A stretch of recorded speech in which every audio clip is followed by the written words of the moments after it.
चलिए ठीक है।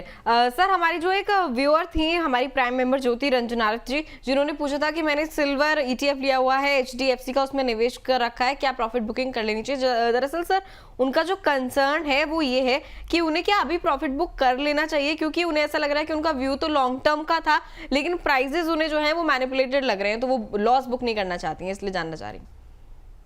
तो देखिए, वो आंसर जो है उन्होंने अपने ही प्रश्न में दे दिया। कहीं ना कहीं उनको लग रहा है कि जो प्राइजेस जो है वो ओवर प्राइस हो चुके हैं, और कहीं ना कहीं एक अलर्ट है।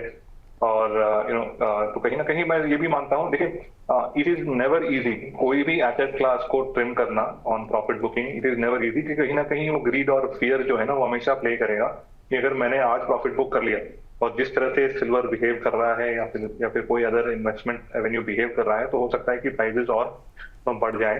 तो यहीं पे एक डिसिप्लिन आता है कि अगर आपके इन्वेस्टमेंट के अनुसार आपका और खास करके जिस तरह से हर एक इन्वेस्टमेंट रेवेन्यू बिहेव करता है।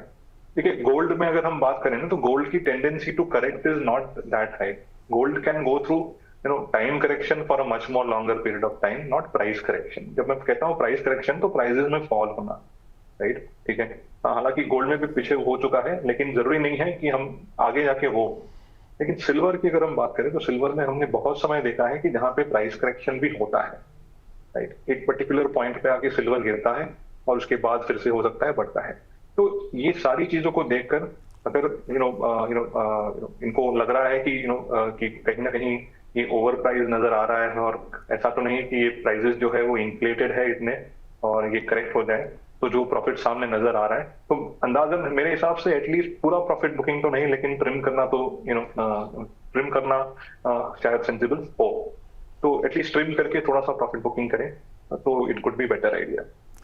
सर कई सारे निवेशक ऐसे भी हैं कि अभी जब बाजार देख रहे हैं, इक्विटी मार्केट खास तौर पे यहाँ पर गिरा हुआ है काफ़ी, और इसमें करेक्शन देखने को मिल रहा है। अगर करेक्शन कहेंगे तो फिर एक पॉजिटिव वर्ड भी होगा, लेकिन उस करेक्शन के दौर में जहाँ गोल्ड और सिल्वर तेज़ी से बढ़ रहा है, उसमें से पैसा निकालकर वो लोग थोड़ा सा इसमें भी डिप्लॉय कर रहे हैं। क्या वो स्ट्रैटेजी सर सही है कि जैसे कि मैंने शुरुआत में बोला कि करेक्शन हो रहा है और करेक्शन के वक्त मौका अच्छा होता है फंड्स में, इक्विटी फंड्स में निवेश करने का, वो स्ट्रैटेजी सही होगी?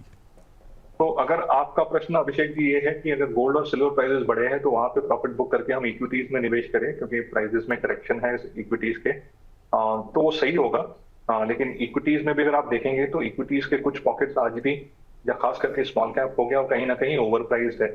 Okay, large cap of course are looking better, और उसके बाद mid caps are looking better, ठीक है। तो ऑफकोर्स ये रणनीति अच्छी होगी जहां पे अगर आपको ऐसा लगता है कि आपके गोल्ड और सिल्वर का जो प्रॉफिट जो है वो काफी ज्यादा हो गया है, और उसको कहीं ना कहीं ट्रिम करके प्रॉफिट बुक करके आप उसको इक्विटीज में लॉन्ग टर्म के लिए आप मूव करें, क्योंकि वहां पे जो possibility of returns from a return generation in overall लंबा समय में is much more better than, okay, could be much more better than gold और सिल्वर।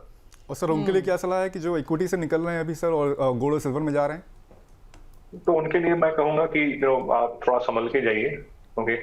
क्योंकि अगर अभिषेक जी, जैसे मैं कह रहा था, वो डेटा पॉइंट जो मैंने आपको सिल्वर के बारे में बताया, अगर वही डेटा पॉइंट को अगर हम इक्विटी से देखें, तो कोई भी एवरेज रिटर्न जो है, आप अगर मैं बात करूं 3 साल, 5 साल, 7 साल, 10 साल या 15 साल का अगर मैं एवरेज रिटर्न लूं, ओके, वो डबल डिजिट्स में हमेशा रहा है।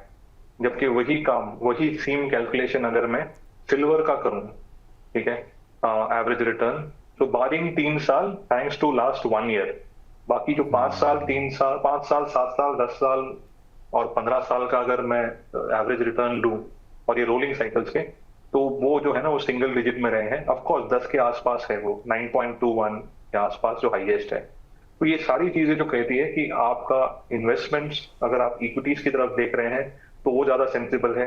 आज ये मत सोचिए कि हम इक्विटी से निकाल के हम सिल्वर में डालेंगे, और over the period of time silver ने जो रिटर्न जनरेट किया है वो कंसिस्टेंटली मिलेगा।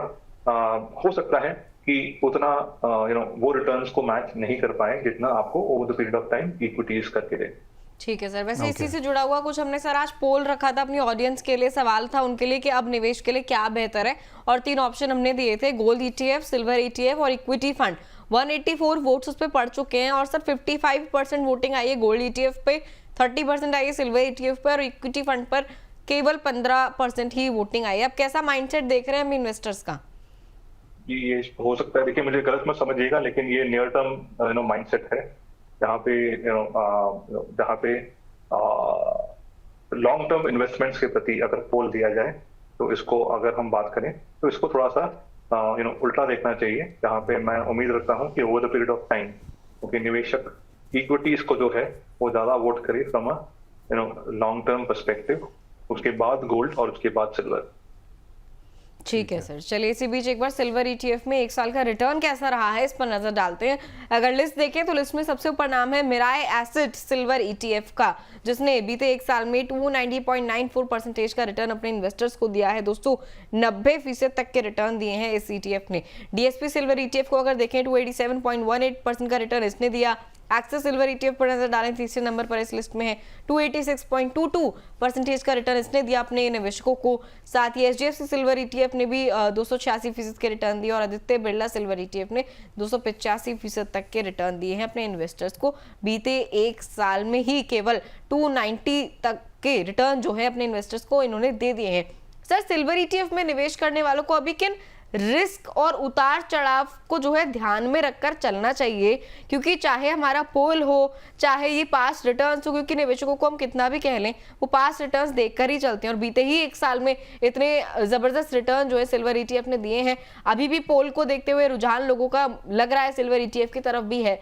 सर, ऐसे में रिस्क कौन से हैं जिन्हें देखकर चलना चाहिए? दिव्या जी, आपने कहीं पढ़ा होगा और आप सारे ऑडियंस ने भी पढ़ा होगा, higher the risk higher the return, right? और जहाँ आप कहते हैं ना कि where you want higher returns you have to take higher risk, right? तो ये जो प्राइजेस है itself are is a big risk at this stage.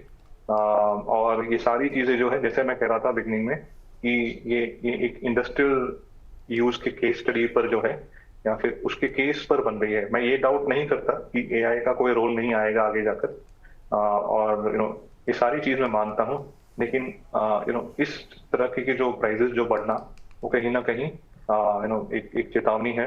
तो रिस्क ऑफ कोर्स आप ये देखें, आप थोड़ा सा ध्यान दें कि किस तरह से ये इन्वेस्टमेंट जो है सिल्वर का वो बिहेव कर रहा है, क्या स्टोरीज से लिंक है, क्यों सिल्वर के प्राइजेस बढ़ रहे हैं, और ऐसी कौन सी इंडस्ट्रीज है जहां पे समझ लीजिए कि अगर कल उठकर अगर कुछ डिमांड में चेंजेस आए या फिर अपेरेंटली जो वो एंटिसिपेट कर रहे हैं वो आउटकम नहीं आए, तो क्या होगा इस पर्टिकुलर सिल्वर बेस्ड इन्वेस्टमेंट्स का।